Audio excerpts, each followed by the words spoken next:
The Focus EcoBoost parking brake can be placed in service mode without diagnostic equipment.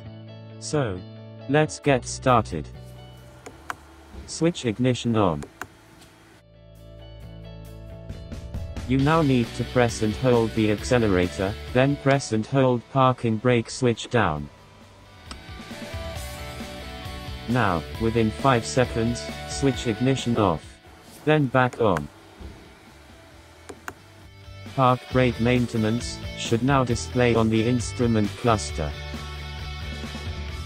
Rear brake pads can now be changed.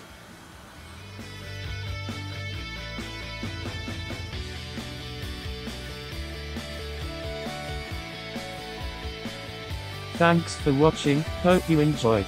Please feel free to leave a comment, like, and subscribe.